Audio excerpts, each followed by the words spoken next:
What's up, guys? Corey Erdman here in the Fight Network studios, getting you up to date on everything in the world of boxing, and we begin with somewhat of a rarity these days, a fight being made between two young, undefeated, top-rated contenders. It seems that a clash between WBO light middleweight champ Demetrius Andrade and Jermell Charlo is all but done for December 13th in Las Vegas, Nevada, live on Showtime. Now, Andrade recently passed on an opportunity to face Matt Korobov for a vacant middleweight strap in favor of staying at 154. Now we know why. Boo Boo will almost certainly make more money fighting on a rival network, will be at a more comfortable weight, but is probably in an even tougher fight nonetheless.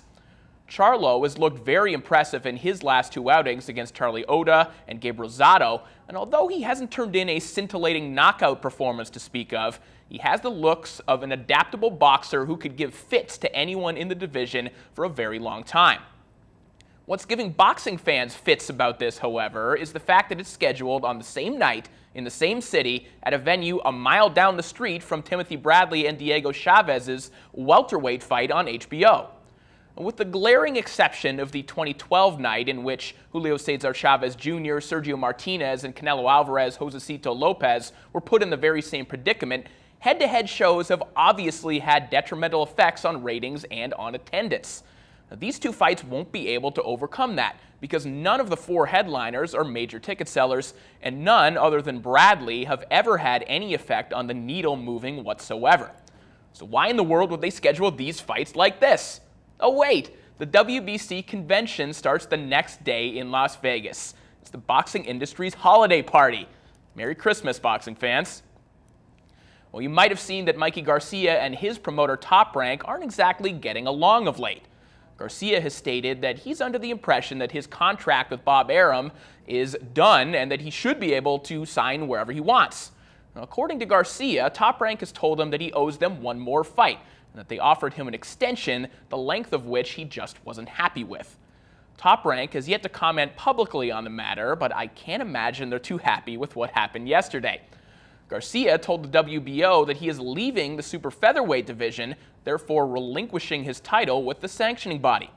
As a result, Orlando Salido becomes the full WBO super featherweight champion after his possible fight of the year win over Turtsak Kokajim. Arum had said in the past that he wanted to match Garcia with Yuriorkis Gamboa, Terence Crawford, and possibly with Manny Pacquiao down the line. Well, right now, we're not going to get any of those. We'll just have another one of the sport's best fighters battling in a courtroom instead of inside a boxing ring. Now, following his upset win over Ronnie Rios on Fight Network and Fox Sports 1, Robinson Castellanos told Rich Murata that he would like to either face WBC featherweight champion Johnny Gonzalez or WBC silver featherweight champion Rocky Juarez. It appears that he's going to get option B. Juarez was originally thought to be facing former titleist Marvin Sansona in December in the Philippines, but reportedly didn't like the prospect of fighting on the road or the sum of money that would have came with it.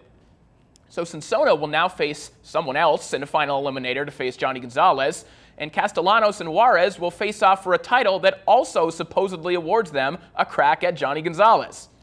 Nonetheless, Castellanos and Juarez make for a fun fight on paper, a battle between someone who is much better than his record would suggest, and a former champion who's trying to prove that he's moved past many years of futility. And lastly, a second day in a row with some very sad news. One of the sport's most beloved cult heroes, Emanuel Augustus, was shot in the back of the head near a gym in Baton Rouge, Louisiana on Monday night. Augustus was last seen in the ring in 2011, dropping a controversial decision to Vernon Paris in Pontiac, Michigan, a temporary bookend to a career defined by both tough breaks and a whole lot of excitement. Augustus exemplifies everything that is good about the sport of boxing, while at the same time being one of the most commonly affected victims of everything that is wrong with it. As of my last contact with his family, he was on life support, breathing with the assistance of a machine with a bullet still lodged in his head. Full disclosure, Emanuel Augustus is a friend of mine, a friend who deserves a second act in life, some good fortune for once, for everything that he's given us throughout the years. Keep punching, champ.